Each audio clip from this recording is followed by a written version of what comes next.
Quero entrar na palavra de Deus nessa manhã. Tem uma palavra do céu para você nessa manhã. Você quer receber a palavra de Deus? Não? Amém? Abra sua Bíblia aí em Romanos capítulo 5. Carta aos Romanos capítulo 5, verso 15.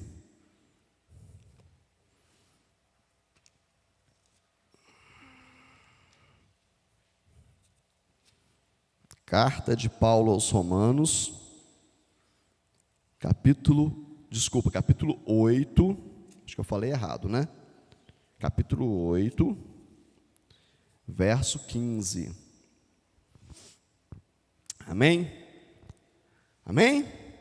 Diz assim: porque não recebeste o espírito de escravidão, para outra vez estardes com temor, mas recebeste o espírito de adoção, fala comigo, adoção, pelo qual clamamos, Abba, Pai. Você pode gritar bem forte assim, Abba, Pai.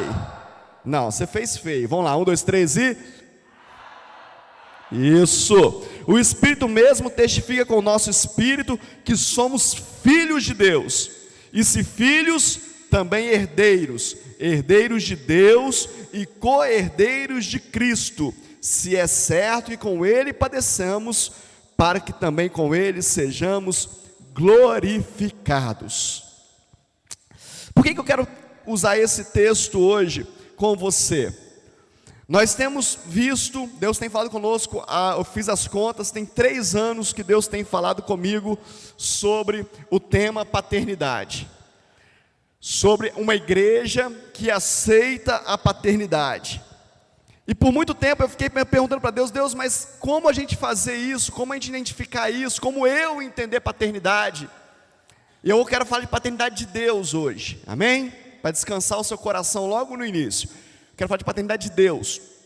E aí eu comecei a ouvir, comecei a ler, comecei a estudar, comecei a orar por isso. E Deus começou a trazer algumas revelações sobre a minha vida. E aí eu estudava mais um pouco, e aí eu vi alguém falando sobre aquilo que Deus tinha falado comigo. E aí eu comecei a entender que Deus estava falando para mim o seguinte: olha, eu estou confirmando no teu coração aquilo que eu quero fazer com a minha igreja. A palavra de Deus diz que Deus é o nosso Pai, amém ou não amém? Agora, como viver essa paternidade? E aí eu quero que você entenda que muitos de nós temos muita dificuldade de ter paternidade de Deus por causa das nossas feridas na terra, por causa da nossa alma, por causa das nossas histórias. Mas eu queria dizer para você o seguinte, querido: você precisa entender de paternidade. Não é um assunto que você pode escolher entender ou não, é um assunto primordial na sua caminhada com Deus.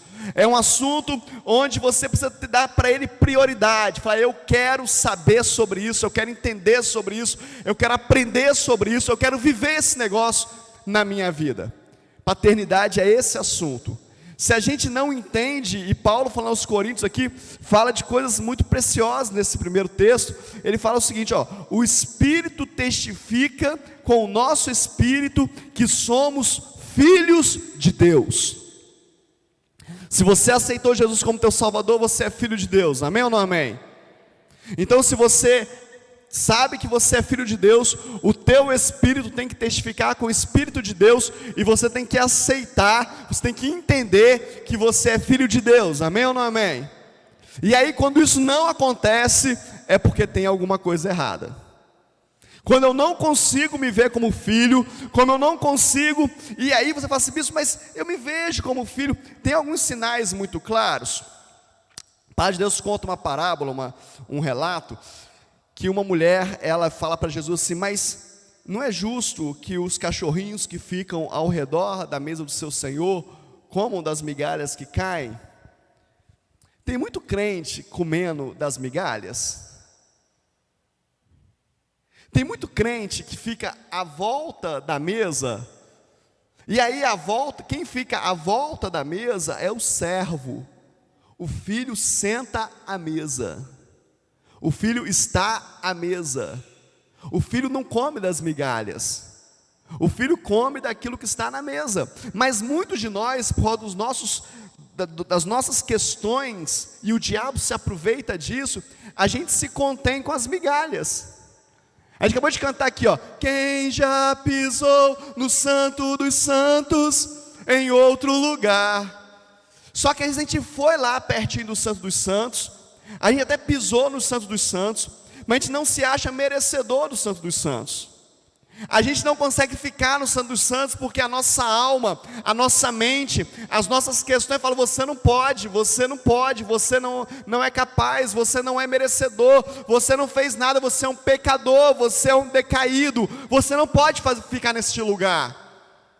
E aí nós nos satisfazemos com as memórias.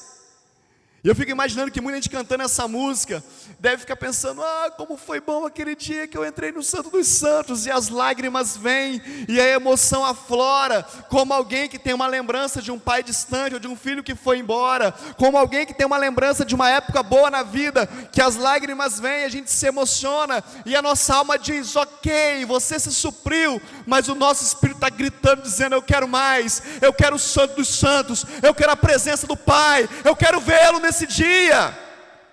Mas aí a gente para nesse estágio. E aí sabe qual que é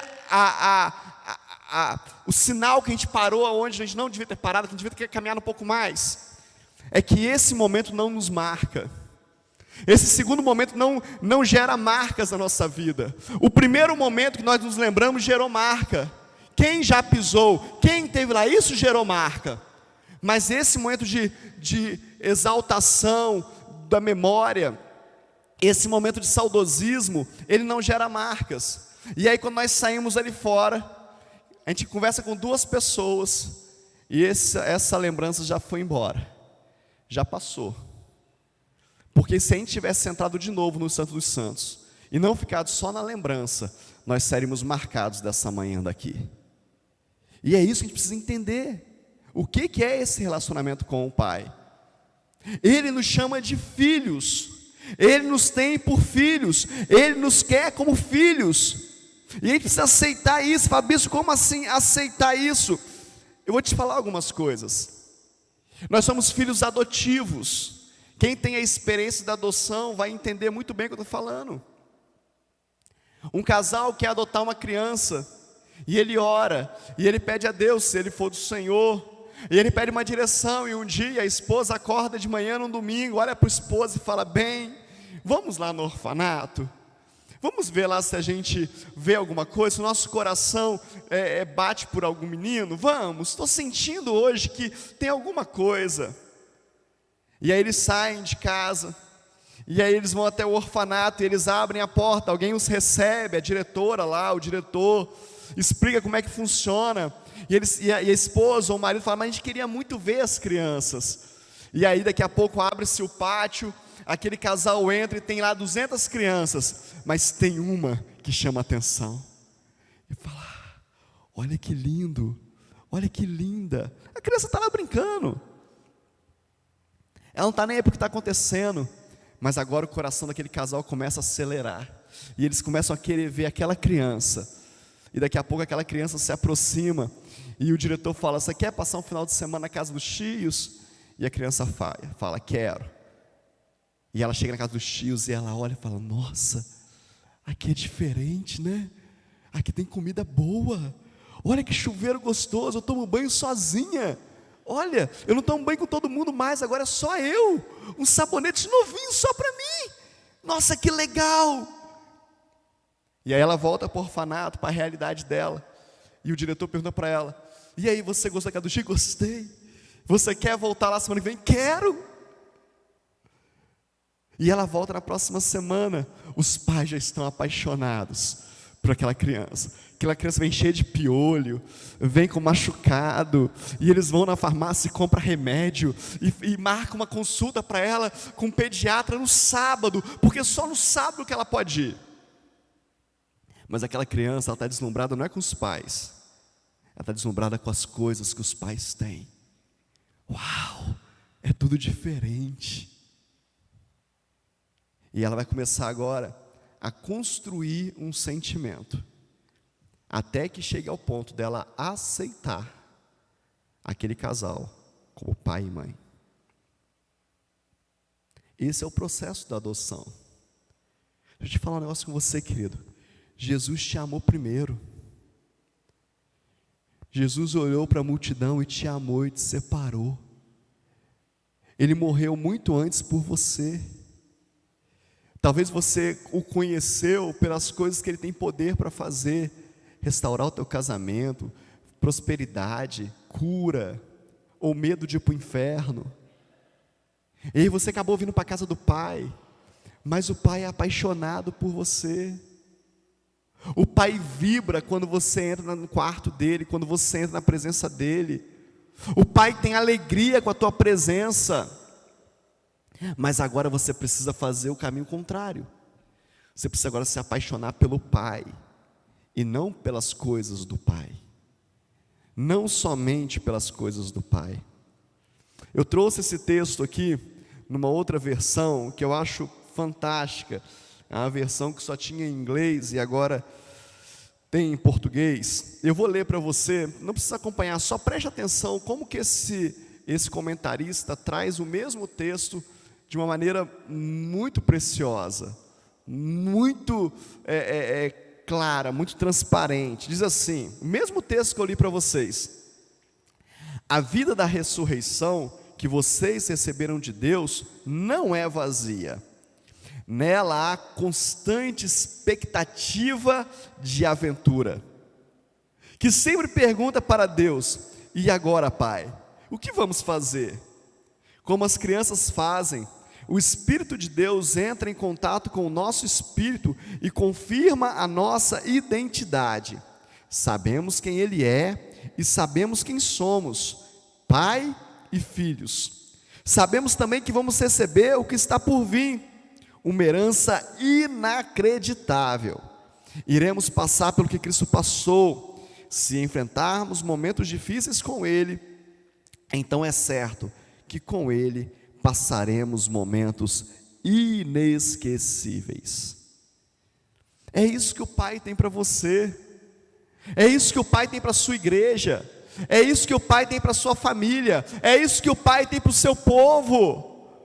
Deus manda Jesus morrer na cruz, que é do filho dele, o nosso irmão mais velho, para que a gente tivesse uma vida de aventura com Ele, uma vida inacreditável, uma vida cheia de conquistas, cheia de batalhas vencidas, de guerras conquistadas.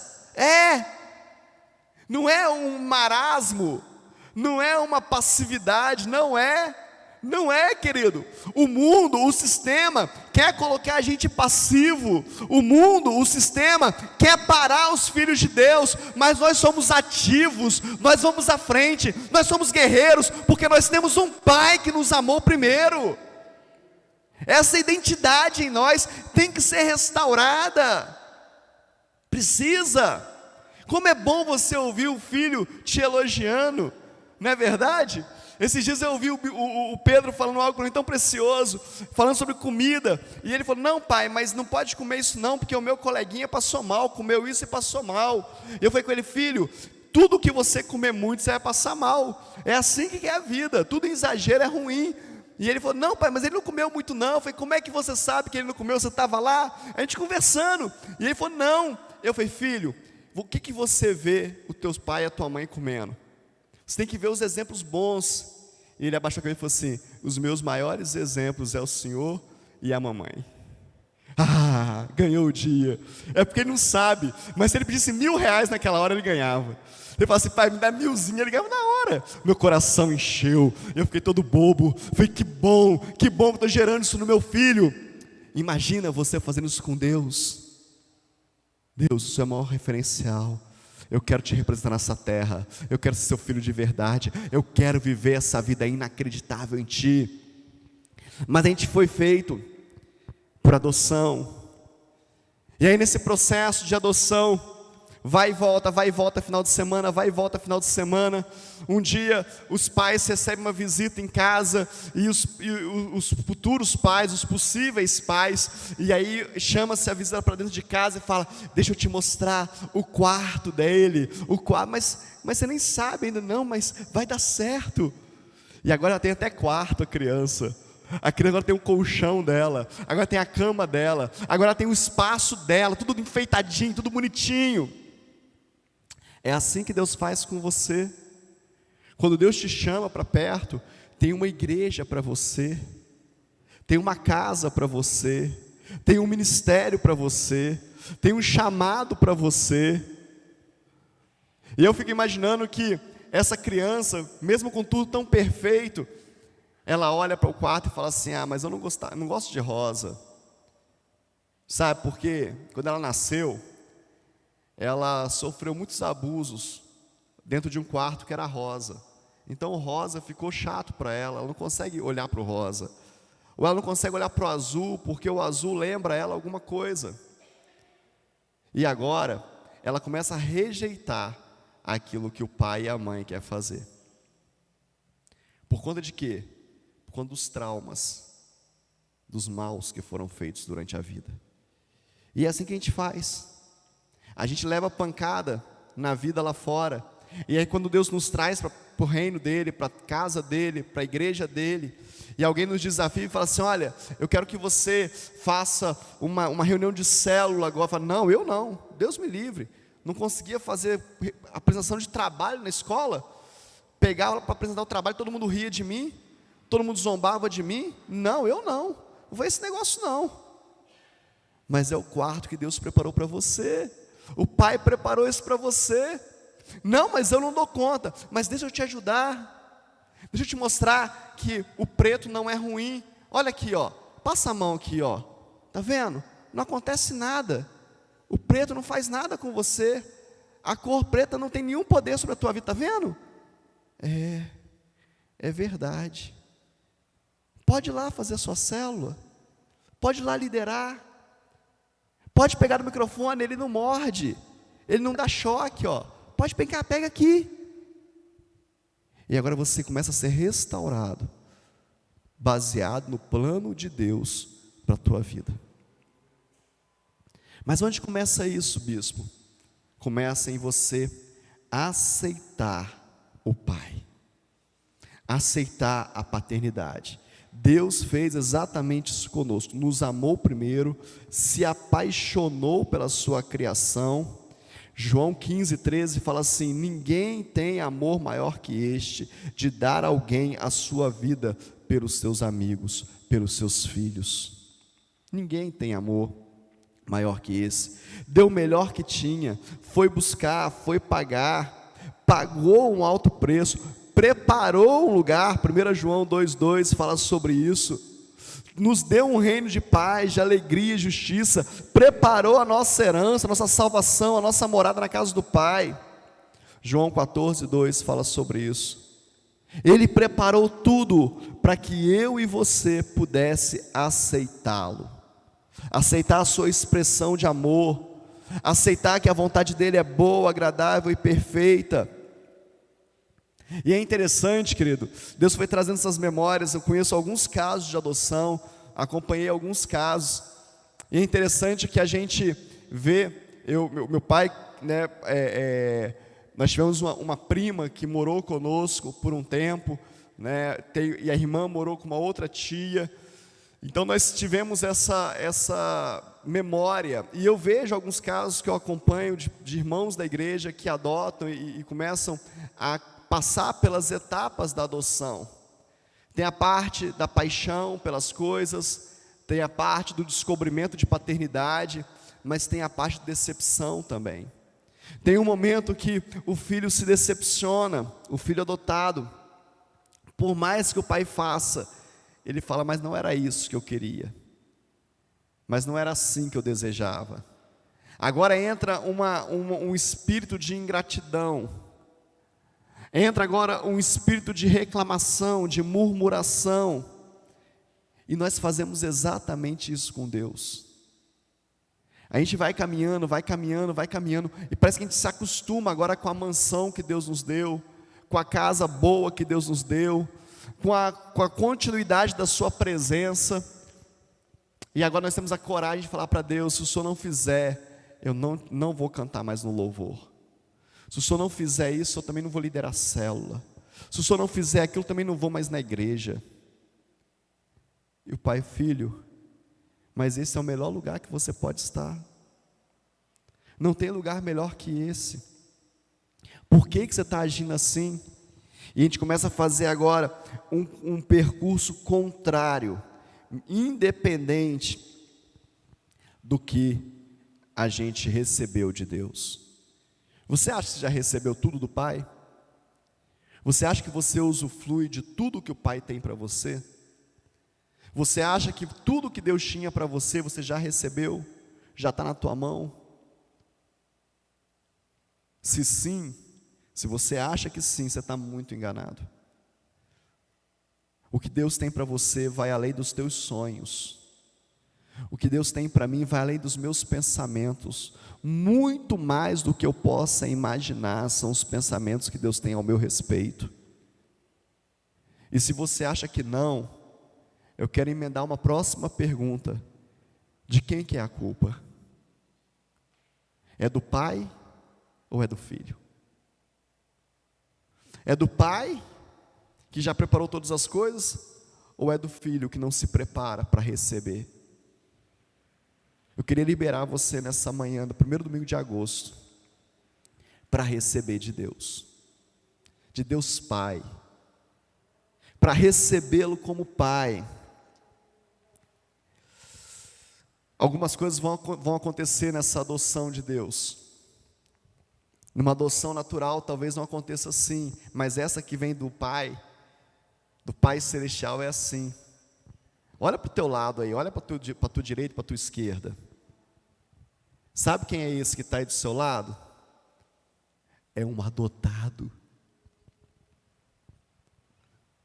Sabe? Ele também foi adotado, não conta para ninguém não.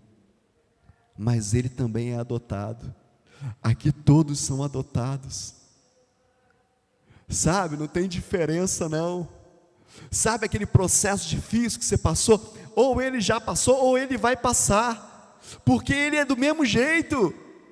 É o mesmo amor que pegou você lá, pegou ele também. Todos somos assim. Sabe esse pastor que está falando com você? Também foi adotado. Foi. Teve que aceitar o pai. Teve que passar pelo processo. Se deslumbrou pelas coisas que o pai podia dar um dia. Até o dia que o pai virou e falou assim: entra no quarto que vai conversar sério. Entra no quarto, quero falar sério com você. Eu sou mais do que eu posso te dar. Eu tenho mais, eu não sou só isso não. E eu vou te provar isso. Eu vou tirar tudo que você tem, para ver o quanto você me ama. Quero ver se você vai continuar na minha casa, na minha presença, na minha família. Eu me lembro um dia, estou me lembrando aqui agora. Sabe aquele dia que você está muito mal? Aquela época da sua vida que você está mal? Você já passou por isso? Não. Você não tem dinheiro para nada? Sim, acabou tudo. E aí, eu trabalhava com livros. Olha quanto tempo que eu trabalho com livros. Sempre fui apaixonado por livros, então naquela época eu trabalhava com livros. E eu peguei o restinho de recursos que eu tinha e comprei livro. Falei, tinha um congresso para a gente fazer uns dias na frente. Meu pastor ia, ele falou, não, leva os livros e tal. E aí, querido, eu deixei a caixa de livro na igreja, no andar de baixo da igreja. Alguém foi na igreja de noite, foi usar o banheiro, abriu a torneira, não tinha água, só virou as costas e foi embora. Só que de madrugada chegou a água, e a torneira estava aberta, inundou o banheiro e vazou para o piso de baixo. Em cima, adivinha de quê? Da minha caixa de livros. Molhou tudo. Eu perdi tudo. Os livros colaram página com página. Cheguei na igreja e olhei aquele negócio. Já viu quando o livro novo molha? Estufa tudo assim, fica tudo assim. Eu olhei aquela cena. Falei, Deus, não é possível, eu estou em pecado. me revela qual que é meu pecado, não é possível, Deus, eu não aguento mais. E Deus falou comigo assim: você não está em pecado, você só está confiando na coisa errada, confie em mim. Só estou permitindo isso na sua vida para você entender que você tem pai. Você tem dificuldade com o pai, Paulo. Você tem dificuldade em aceitar a autoridade na sua vida. Você acha que a autoridade na sua vida é contra você. Deixa eu curar você. E ali Deus começou a me curar. Com aquela caixa de livro, tudo estufado, Deus começou a ministrar na minha vida. Sabe, querido, o Pai vai fazer de tudo para te curar. Você pode espernear, você pode brigar, você pode reclamar, mas o amor dele é tão grande, tão grande. É como um filho pirracento e o pai vai abraçando ele assim, vai abraçando, vai entrelaçando ele assim, para que ele fique ali, mas é cheio de amor. É assim que o pai vai fazer com você nesses dias. Aceite o amor do pai. Aceite a paternidade dele na sua vida. Todos nós somos adotados como você. Todos nós temos uma história de adoção. Todos nós. Agora nós estamos crescendo. A alma começa a baixar o êxtase, as feridas começam a aparecer, as memórias, as dores. Descobrimos que que estamos num lugar onde existem pessoas responsáveis, pais responsáveis. Descobrimos agora que amor não é só deixar fazer tudo, amor também é correção, amor também é colocar no eixo, é chamar a atenção, porque a Bíblia diz que o pai chama a atenção do filho que ama, que Deus corrige o filho que ama. E agora nós precisamos pegar esse texto e internalizar ele na nossa alma e dizer: se Deus está me corrigindo é porque Ele me ama. Obrigado, Pai, pelo teu amor. Obrigado por o Senhor me amar primeiro. Eu também te amo pelo amor que o Senhor derramou na minha vida. Mas a gente está ferido. E é tão difícil aceitar as correções. A correção do pai, a correção dos mais velhos, a correção daqueles que andaram mais do que a gente. E aí podem aparecer as decepções. Eu esperava tanto dele, eu esperava tanto dela. Você viu? Fulano. De vez em quando eu ouço algumas coisas assim: bispo, qualquer pessoa menos ele. Bispo, qualquer pessoa menos ela. Ela não podia. Por que que não podia? Por que que não podia? Porque não podia frustrar a sua expectativa. Não podia frustrar a minha expectativa. Por isso que a gente disse que não podia. Mas fui eu que criei expectativa, não foi Deus. Fui eu que criei uma imagem. Já viu o casal que casa e depois tem a crise e vem conversar? Aí você pergunta assim: mas antes de casar era diferente? Mesma coisa, pastor. Então por que casou? Uma coisa. Casou com a expectativa que eu mudo ele, com a expectativa de que eu mudo ela. Mudo. Você não sabe o que eu tenho poder para fazer. E aí dá errado. Mas qual foi o erro? O erro está na expectativa. Deixa eu falar que a única expectativa que não erra é a expectativa de que Deus tem sobre você. O único plano que não pode frustrar é o plano que Deus tem sobre a sua vida. Para o teu lado direito, para o teu lado esquerdo, essa pessoa que está do seu lado aí, ela também é adotada, e ela também tem um monte de ferido, um monte de dor, um monte de trauma, e ela vai te frustrar, ela vai te decepcionar, não tem jeito. Quem não te decepciona é o Pai, só Ele que não te decepciona. O que eu faço com essa pessoa, bispo? Ama.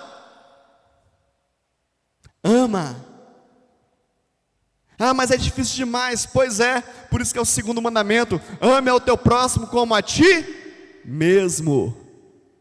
Por isso tem que se curar primeiro. Por isso tem que pôr as feridas na mesa primeiro. É muito legal quando alguém vem reclamar do outro: o senhor não sabe o que o fulano fez comigo.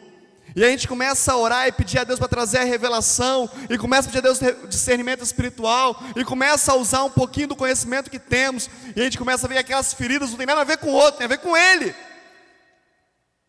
E aí você deixa a pessoa desabafar e fala: mas e você, filho? Mas e você? Vamos cuidar dessa ferida aqui? Vamos cuidar desse mal aqui?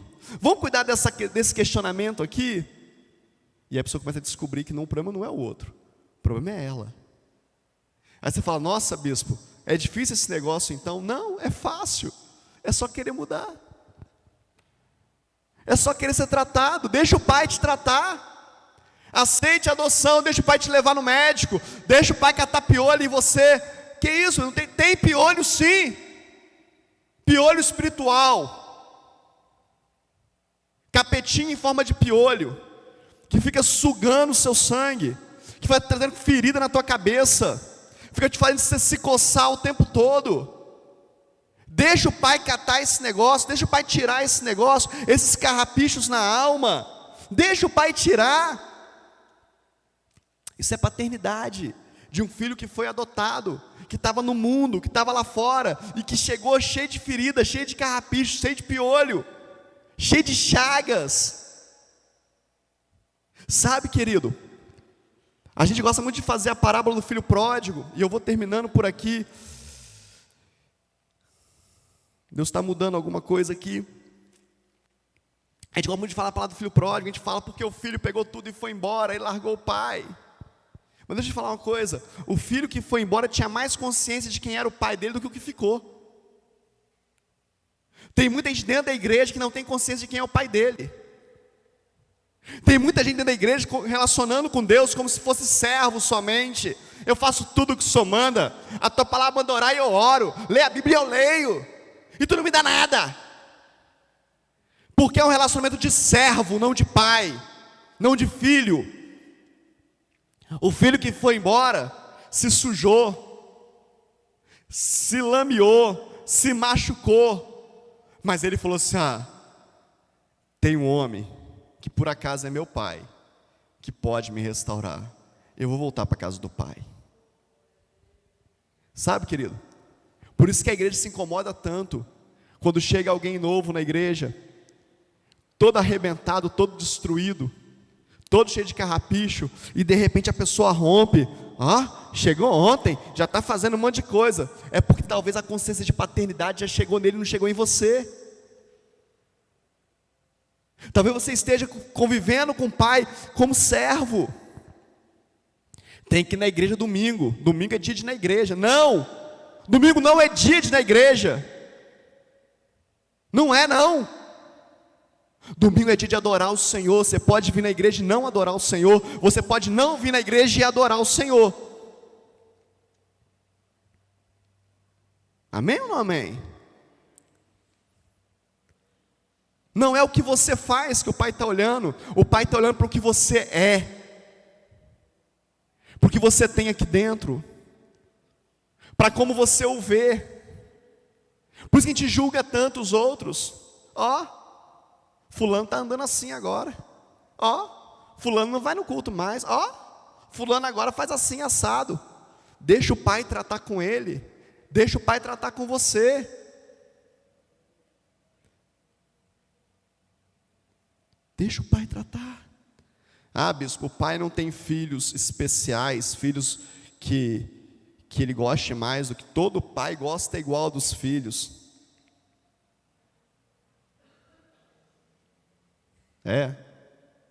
O filho que mais agrada o pai tem mais atenção do pai ou não?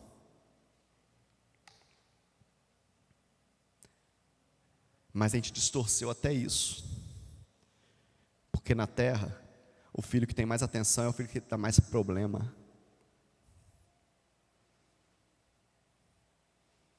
Às vezes o filho que dá tudo certo não tem atenção nenhuma do pai, mas o que faz tudo errado, o pai faz tudo para ele fazer certo. Sabe onde que o pai ficou? O pai do filho pródigo ficou? Quando ele foi embora? Sentado na varanda.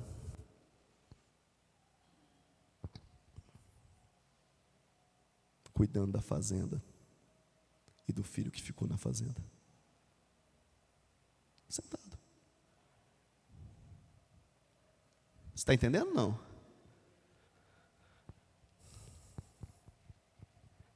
Você está achando que você vai correr da frente de Deus e Deus vai correndo atrás de você? Deus está no mesmo lugar, querido,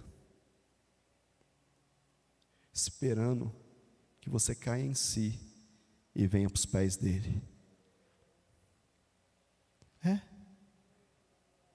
Sabe por quê? Porque o Pai do céu, ele tem consciência exata do que ele é. Ele não é igual eu e você, que depende de aprovação, que depende de tal. Não, ele não precisa de nada disso. Ele é perfeito. Ele já fez tudo que tinha que fazer, hoje e no futuro e no passado. A palavra dele não muda, é a mesma ontem, hoje e amanhã. Você está entendendo?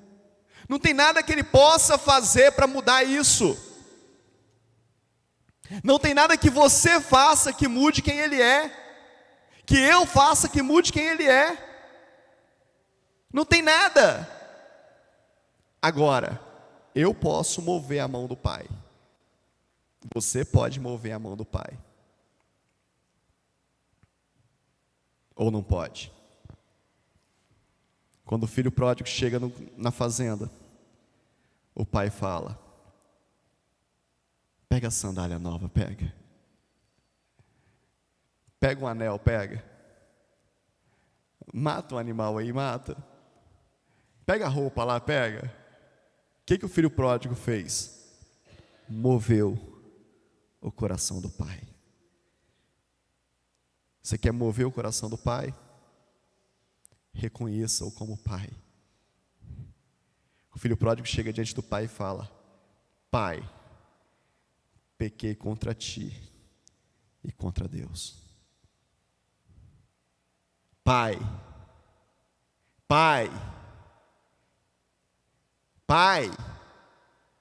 eu te chamo de pai, pequei contra ti. É reconhecer quem é pai. Aí o pai traz sandália, traz roupa, traz anel. Agora, se o filho tivesse chegado perto do pai, igual muitos de nós chega, e dito: Deus Todo-Poderoso e Supremo, me dá. Está aqui o cartão do Banco Celestial, deixa eu sacar aqui no caixa eletrônico do céu.